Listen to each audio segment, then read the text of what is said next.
स्वागत है आपका ई2ई क्लासेस में। आज हम बात करेंगे नाथ साहित्य के ऊपर। तो नाथ साहित्य की शुरुआत कैसे होती है, नाथ साहित्य में किन किन फैक्ट्स को आप ध्यान रखेंगे जिससे कि आप अपने वस्तुनिष्ठ और विषयनिष्ठ प्रश्नों की तैयारी अच्छे से कर सकें, इस सब की संपूर्ण विश्लेषण जानकारी आपको आज इस वीडियो में प्राप्त होने वाली है। तो चलिए शुरू करते हैं नाथ साहित्य।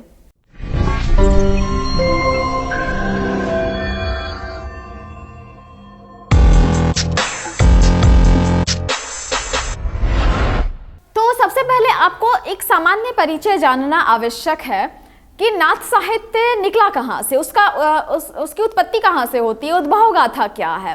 तो आप पहले ही बिंदु में देख पा रहे हैं, नाथ पंथ बौद्धों की वज्रयान शाखा से निकला हुआ माना जाता है।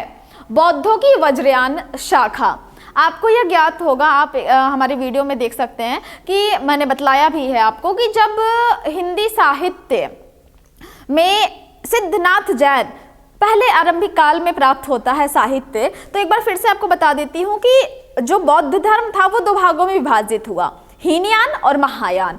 तो हीनयान जो है पारंपरिक रूप से भगवान बुद्ध के विचारों को लेकर अग्रसर हुआ, महायान को वज्रयान कहा गया और महायान से सिद्ध निकला और सिद्ध से ही फिर नाथ साहित्य की उत्पत्ति होती है। आपको 84 सिद्धों के अलावा बहुत सारे नाम मिल जाएंगे, उसमें एक नाम और आता है, क्योंकि नाथ साहित्य के सभी कवियों के या संतों के सामने, सन्यासियों के नाम के आगे आपको मिलेगा नाथ नाथ लगा हुआ, गोरखनाथ, चरपटनाथ, इस तरह से। तो वो जब सिद्ध से अलग हो रहे होते हैं, उनके गुरु का नाम एक है, अभी आप यहाँ पाएंगे भी विश्लेषण में, लेकिन ये कहानी पहले ही आप अगर समझ लेंगे तो आपको बहुत आसानी होगी चीजों को समझने में। जैसा कि आपने यहाँ देखा कि जो बौद्धों की वज्रयान शाखा से निकला है, तो बौद्धों की वज्रयान शाखा कौन है? महायान। महायान से सिद्ध निकला था और सिद्ध से ही टूटकर नाथ साहित्य निकलता है। जाग मछंदर गोरख आया, गोरखनाथ ने अपने गुरु को जगाते हुए कहा था कि ये जो ईश्वर को प्राप्ति करने का जो तामसिक प्रक्रिया है तंत्र मंत्र के माध्यम से, तो इससे अलग होकर आप सात्विक रास्ते की तरफ बढ़िए। ये नाथ का सबसे बड़ा और गोरखनाथ का सबसे बड़ा ये विचार था कि हम सात्विक तरीके से साधना, यम नियम, उपासना के जरिए हम ईश्वर के शक्ति को प्राप्त करेंगे। तो इस तरह से नाथ पंथ जो है वो बौद्धों की वज्रयान शाखा से निकला हुआ माना जाता है। आपको ये फैक्ट्स ऑब्जेक्टिव में भी पूछ सकता है और सब्जेक्टिव की यदि आप तैयारी कर रहे हैं तो सब्जेक्टिव में भी आप यहाँ से चाहे तो पॉइंट वाइज या फिर पैराग्राफ में भी इस फैक्ट्स को आप लिख सकते हैं, कोई बड़ी बात नहीं है। अब देखिए दूसरा महत्वपूर्ण बिंदु क्या है कि सिद्धों की वाम मार्गी भोग प्रधान योग साधना की प्रतिक्रिया के फलस्वरूप ही नाथपंथियों की हठ योग साधना प्रारंभ हुई।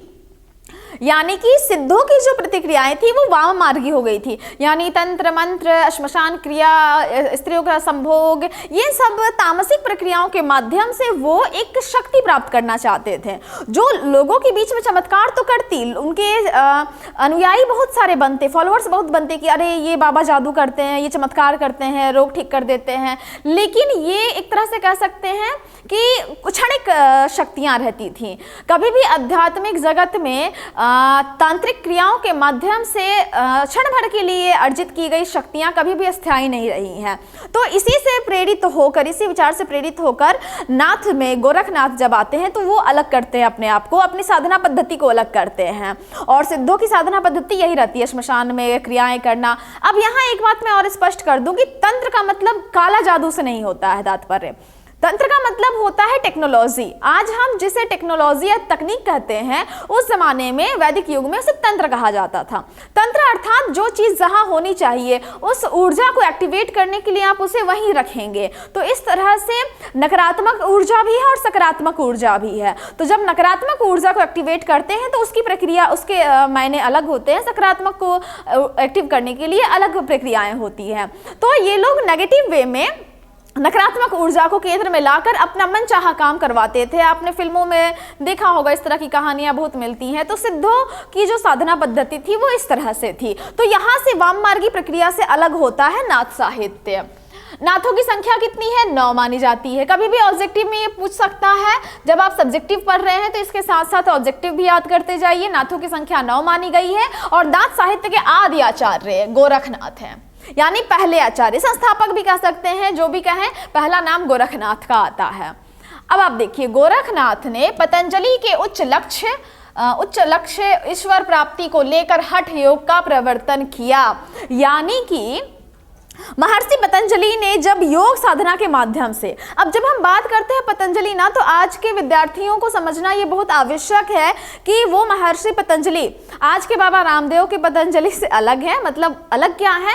अच्छा, रामदेव बाबा ने योग साधना को जन सामान्य में पुनः जागृत करने के लिए महर्षि पतंजलि का प्रयोग किया, लेकिन आज का जनमानस जो है वो सामान्य स्तर पर केवल योग दिवस के दिन अनुलोम विलोम, 4-5 क्रियाएं और बाहरी एक्सरसाइज करने को ही योग मानता है। नहीं, महर्षि पतंजलि बहुत बड़े प्रकांड वैज्ञानिक थे, विद्वान ही नहीं थे, वो वैज्ञानिक थे, और उन्होंने योग विज्ञान को दुनिया के समक्ष प्रस्तुत किया था, जिसमें केवल शरीर पर, अपने सांसों पर नियंत्रण के अलावा आप अपने तमाम शरीर के अंगों पर नियंत्रण पा सकते हैं। इस तरह की उच्च कोटि की साधना हुआ करती थी।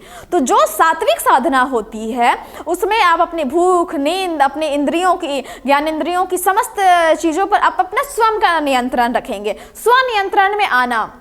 तो योग की पहली सीढ़ी वही होती है, अनुलोम विलोम और इस तरह से सांसों पर नियंत्रण। ये कठिन अभ्यास से होता है कि आप अपनी सूक्ष्म चेतना पे भी नियंत्रण पा लें और शरीर आपका यहीं रहेगा, लेकिन आप सूक्ष्म जगत से, सूक्ष्म शरीर से दूसरी जगह घूम फिर कर वापस आ सकते हैं। ये योग की गहरी साधना है। महर्षि पतंजलि ने इसका प्रवर्तन किया।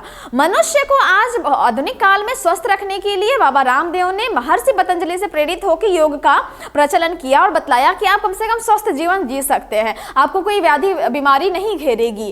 ठीक इसी तरह से गोरखनाथ भी जो है महर्षि पतंजलि से प्रेरित हुए और उन्होंने सिद्धों से अपनी साधना पद्धति को अलग करते हुए उच्च लक्ष्य ईश्वर प्राप्ति को लेकर हठ योग का प्रवर्तन किया। हठ योग का मतलब कठिन साधना, जबरदस्ती, शरीर को भूख लगती है, नहीं अभी मैं नहीं खाऊंगा, प्यास लग रही है, नहीं अभी मैं साधना कर रहा हूं, यानी अपने चंचल मन को नियंत्रित करना और हठ पूर्वक जबरदस्ती नियंत्रित करना, ये हठ योग के अंतर्गत आया।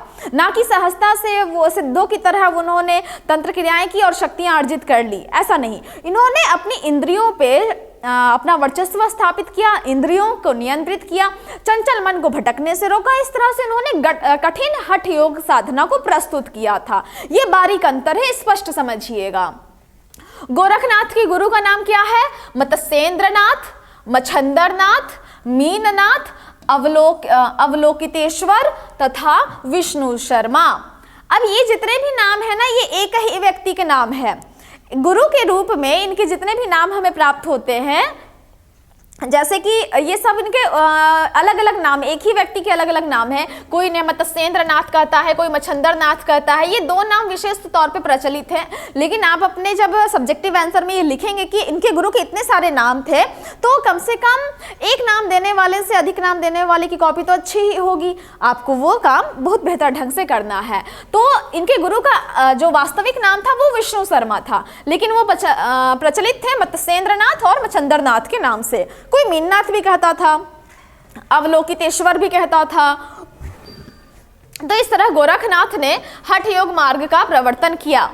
अब देखिए स्पष्ट रूप से, हा का अर्थ क्या है? सूर्य। ठा का अर्थ क्या है? चंद्र। तो इस तरह से उन्होंने हठ योग को किया, यानी सूर्य और चंद्र के प्रकाश में या उनके संरक्षण में बैठकर वो अपनी साधना पद्धति को विकसित करते थे। उन्होंने हा का अर्थ सूर्य लिया और ठा का अर्थ चंद्र से लिया, यानी प्राकृतिक तौर पर उन्होंने अपनी साधना पद्धति को विकसित करने की कोशिश की। तो सूर्य और चंद्र के योग से जो साधना पद्धति विकसित हुई उसका नाम हठ योग रखा गया। ये है सामान्य परिचय। अब आगे बात करते हैं, हजारी प्रसाद द्विवेदी का क्या कथन है कि शंकराचार्य के बाद इतना प्रभावशाली, महिमा मंडित भारतवर्ष में दूसरा नहीं हुआ। भारतवर्ष के कोने कोने में उनके अनुयायी आज भी पाए जाते हैं। भक्ति आंदोलन के पूर्व सबसे शक्तिशाली धार्मिक आंदोलन गोरखनाथ का भक्ति मार्ग ही था। गोरखनाथ अपने युग के सबसे बड़े नेता थे। आचार्य हजारी प्रसाद द्विवेदी का यह कथन कोई सामान्य कथन नहीं है। जिस शंकराचार्य की यह बात कर रहे हैं, यह इतने बड़े व्यक्तित्व हुए कि इन्होंने अद्वैतवाद का प्रवर्तन तो किया ही, अर्थात ईश्वर एक है, भक्ति काल में जो हम जानते हैं ना कि दक्षिण आचार्य हजरत प्रसाद द्विवेदी का कथन है कि भक्ति काल में एक लहर उठा भक्ति का जो दक्षिण से उत्तर भारत की ओर गया। इस लहर को लाने में शंकराचार्य का ही अमूल्य योगदान था। तो शंकराचार्य ने जिस तरह से अपने समय में पूरी जनमानस को एक सूत्र में बांधा, आपको पता होगा कि इन्हीं के पश्चात इनके नाम को लेकर तमाम मठों में पदवी दी जाती है। मानदंडों पर जो खड़े होते हैं संत, जिस मानदंडों को पूरा कर पाते हैं, उन्हें शंकराचार्य की पदवी दी जाती है। एक बड़ा नाम बन चुका है भक्ति के मार्ग में, भक्ति के क्षेत्र में। तो शंकराचार्य ऐसे व्यक्ति हुए जिन्होंने पूरे जनमानस को एक सूत्र में बांधा था। लगभग वो 7वीं शताब्दी का शायद संभवतः समय होगा। जब शंकराचार्य को गहराई से पढ़ेंगे तब ठीक ठीक मैं समय बता पाऊंगी। लेकिन जिस वक्त उन्होंने बांधा था वो समय इतना क्रांतिकारी रहा था। ठीक उसी तरह से गोरखनाथ जब आते हैं तो उन्होंने पूरी जनमानस को एक सूत्र में पिरोया और हठ योग का प्रवर्तन किया। तो ये बहुत बड़े दो ऐसे व्यक्तित्व हुए जिनका उल्लेख आचार्य हजारी प्रसाद द्विवेदी अभी यहाँ पर कर रहे हैं। अब देखिए, गोरखनाथ ने ही कहा अपने गुरु को, जाग मच्छंदर गोरख आया, यानी कि इनके गुरु मच्छंदर नाथ सिद्धों की साधना पद्धति में लीन थे। तामसिक क्रिया, भोग, साधना, प्रवृत्ति, विलास वाली प्रवृत्ति में। यहाँ ये अपने गुरु के द्वार पर जाकर खड़े होकर कहते हैं कि जाग मच्छंदर गोरख आया। गोरख आया यानी प्रतीकार्थ है कि आप तामसिक प्रवृत्तियों, भोग विलासी प्रवृत्ति से बाहर निकल कर आइए और सात्विक हठ योग के माध्यम से आप ईश्वर की प्राप्ति का संधान कीजिए। तो उनके गुरु ऐसा करते भी हैं, ये अपने गुरु को ही बाहर लाते हैं उस जंजाल से और समस्त जनमानस को फिर उस घेरे से वापस लेकर बाहर आते हैं। तो ये पूरी की पूरी पृष्ठभूमि है, ये पूरा का पूरा परिचय है गोरखनाथ के बारे में या नाथ साहित्य के बारे में। अब बात करेंगे नवनाथों के नाम। आपको ये नाम याद रखना बहुत ही जरूरी है। ये नाम है भीमनाथ, सत्यनाथ, हरिश्चंद्र, नागार्जुन, जड़भरत, गोरखनाथ, मलयार्जुन, जलंधरनाथ, चरपटनाथ। ठीक है, तो ये 9 नाम आपको याद करने हैं। अब 9 नाम आप कैसे याद करेंगे? तो इसके लिए आप ये कह सकते हैं कि एक कोडिंग भी बना सकते हैं। भीमनाथ को सत्य, हरिश्चंद्र पर नाज है। एक कोडिंग, एक स्टेटमेंट आप ले सकते हैं कि भीमनाथ जो है उसे सत्य हरिश्चंद्र नाम के व्यक्ति पर नाज है। ठीक है, तो आप यहाँ से टुकड़े में बांट सकते हैं कि भीमनाथ तो एक स्वतंत्र रूप से ये नाम हो गया। सत्य से आप देखिए दूसरा नाम निकल कर आ जा रहा है सत्यनाथ, ये पहला हो गया। हरिश्चंद्र भी आप देखिए, हरिश्चंद्र से तीसरा नाम निकल कर सामने आ जा रहा है हरिश्चंद्र। और यहाँ पर नाज, तो ना से चौथा नागार्जुन और ज से 5वां नाम जड़भरत सामने आ जा रहा है। तो आप इस 1 नंबर के कोडिंग से ये 5 नाम आसानी से याद कर लेंगे। उसके बाद बचे ये 4 नाम। कैसे? तो आप यहां से कह सकते हैं गोरखनाथ, माल जाल चराता है। ये दूसरा कोडिंग है। ठीक है, गोरखनाथ माल जाल चराता है, ये आपका कथन है। तो गोरखनाथ में जो छठा नाम है वो तो गोरखनाथ ही हो गया। माल से आप तुकबंदी कर सकते हैं 7वां नाम मलयार्जुन। जलंधर, जाल से आप 8वां नाम डिकोड कर सकते हैं जलंधरनाथ। और चराता में जो ध्वनि उत्पन्न हो रही है उससे आप चरपटनाथ को डिकोड कर सकते हैं। तो इस तरह से 2 कथन से कि भीमनाथ को सत्य हरिश्चंद्र पर नाज है और गोरखनाथ माल जाल चराता है, आसानी से इन 2 पंक्तियों से आप नवनाथों का नाम भी याद कर सकते हैं। और अब एक चीज ध्यान रखिएगा कि आपको जब भी सब्जेक्टिव एग्जाम की तैयारी कर रहे हैं तो अपनी उत्तर पुस्तिका पर आपको ये कोडिंग नहीं लिखना है, आपको ये याद करने के लिए है। आपको अपने उत्तर पुस्तिका में नवनाथों के नाम निम्नलिखित है, इस तरह से आपको जरूर लिखना चाहिए, जिससे कि एक अच्छा मार्किंग होने की संभावना रहती है। अब बात करेंगे कि विभिन्न विद्वानों के अनुसार गोरखनाथ का समय क्या है। तो स्पष्ट रूप से आप देखिए कि रामचंद्र शुक्ल और रामकुमार वर्मा इन दोनों ने 13वीं शताब्दी माना है। इन्होंने कहा है कि गोरखनाथ 13वीं शताब्दी के संत हैं। सन्यासी हैं। अब बात करते हैं राहुल सांकृत्यायन और आचार्य हजारी प्रसाद द्विवेदी। ये कहते हैं 9वीं शताब्दी के हैं। पीताम्बर दत्त बड़थवाल कहते हैं 11वीं शताब्दी के हैं। तो इस तरह से हमें 3 खंड प्राप्त हो रहा है जो ये विभाजन कर रहे हैं कि गोरखनाथ का समय अलग अलग है। तो आप इसको कैसे याद करेंगे? तो आप इसको आसानी से याद कर सकते हैं कि ये जो राम राम 2 नाम आ रहा है ना, कि राम 13, राम क्या है? राम 13, ठीक है, राम 13 की संख्या से जोड़ सकते हैं। राहुल सांकृत्यायन, आचार्य हजारी प्रसाद द्विवेदी। तो आप यहाँ पर आसानी से याद कर सकते हैं कि जब रामचंद्र शुक्ल और राम नाम से 2 विद्वानों का नाम आ रहा है, वो लोग 13 को ले गए, तो हजारी प्रसाद द्विवेदी 9वीं शताब्दी ले रहे हैं, पीताम्बर दत्त बड़थवाल 11वीं शताब्दी। अब बात करते हैं गोरखनाथ की रचना की। तो देखिए इनकी संस्कृत रचना की संख्या 8 है। ये पूरी जानकारी जब आप अपने सब्जेक्टिव उत्तर पुस्तिका में देंगे तो ये दावा है कि आप बहुत ही अच्छा स्कोरिंग कर सकते हैं इसके माध्यम से। इतना सटीक जानकारी आपको कहीं और अन्यत्र नहीं मिलेगी। तो इनके संस्कृत रचना का नाम देखिए, गोरक्ष शतक, योग चिंतामणि, विराट पुराण, योग सिद्धांत पद्धति, निरंजन पुराण, विवेक मार्तंड, शक्ति संगम तंत्र और सिद्ध सिद्धांत पद्धति। ये गोरखनाथ के 8 संस्कृत रचनाएं हैं। अब आपको ये सवाल आएगा कि क्या 8 नाम याद करना जरूरी है? देखिए स्पष्ट रूप से आपको समझा दूं, ये थोड़ी व्यवहारिक बात है कि आपको यदि याद हो जा रहे हैं तो आप अवश्य लिखिए। अगर याद नहीं हो रहे हैं तो 8 में से कुछ नाम तो याद होंगे।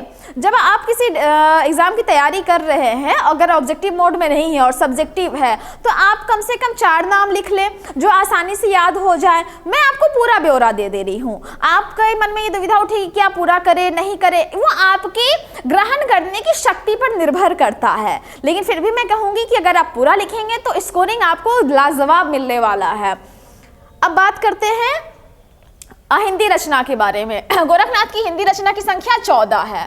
तो इसको तो आप आसानी से याद कर सकते हैं। शब्द, पद, शिष्य दर्शन, प्राण सांकली, नरवे बोध, पंचमात्रा, सप्तवार, 15 तिथि, आत्मबोध, अभय यात्रा, योग, रोमावली। यहाँ रोमावली होगा। उसके बाद ज्ञान तिलक, ज्ञान चौतीसा, मच्छिंदर गोरखनाथ। इस तरह से 14 रचनाएं हिंदी की प्राप्त हो रही हैं। तो जैसे आप देखेंगे कि यहाँ पर पंच से पंचमात्रा, सप्तवार दिन के 7 नाम होते, 15 तिथि, आत्मबोध होना, मच्छिंदर गोरखनाथ नाम से ही, ज्ञान से ही आपको 2 मिल जा रहे हैं। ग्रंथ का नाम ज्ञान तिलक, ज्ञान चौतीसा। तो आप कुछ भी सहजता से याद कर सकते हैं। ये 14 हिंदी की रचनाओं का जिक्र आप सभी के सामने प्रस्तुत है। अब आप जब अपने उत्तर पुस्तिका के लिए आप प्रश्न तैयार कर रहे हैं, उसके उत्तर तैयार कर रहे हैं, तो आप एक तो सबसे पहले सामान्य परिचय दिए जिसमें नाथों का उद्भव विकास कैसे होता है इसका जिक्र रहा। आपने गोरखनाथ का परिचय दिया, विशेष रूप से उनकी कितनी रचनाएं हुई, उनको समय विद्वानों ने अलग अलग माना है। अब आपको ये लिखना भी बहुत जरूरी है कि गोरखनाथ ने किन पंक्तियों के माध्यम से क्या विचारधारा आ रही है। ये हर विद्यार्थी नहीं लिखेगा, लेकिन मैं ये कोशिश करती हूँ कि जो भी आप मुझे सुन पा रहे हैं, देख पा रहे हैं, अपने उत्तर पुस्तिका में ये परीक्षा में ये जरूर लिखें। इनकी महत्वपूर्ण पंक्तियां हैं। 9 लख पात्री आगे नाचे पीछे सहज अखारा, ऐसे मन लो जोगी खेले तब अंतरी बसे भंडारा। अर्थात ये क्या बोल रहे हैं? इस पंक्ति का अर्थ है कि वैदिक कर्म कांड पर ये कटाक्ष कर रहे हैं। जब योगियों के अंदर ही बुराई बसी हुई है तो वह बाहर ही ज्ञान की बातें कर रहे हैं। यानी कि एक बात मैं आपको स्पष्ट और बता दूं कि आदिकाल में सिद्धनाथ में विशेष करके वो प्रवृत्तियां पाई जाती है बीज रूप में, जिसका विकास हम भक्ति काल में देखते हैं, जिसका विकास हम रीति काल में देखते हैं, आधुनिक काल तक और आज तक। यानी आदिकाल में केवल सिद्धनाथ जैन साहित्य, आरंभिक साहित्य नहीं है, बल्कि पूरी भक्ति काल, रीति काल, आधुनिक काल तक जो साहित्यिक प्रवृत्तियां विकसित हुई है उसका बीज वहां बोया गया है।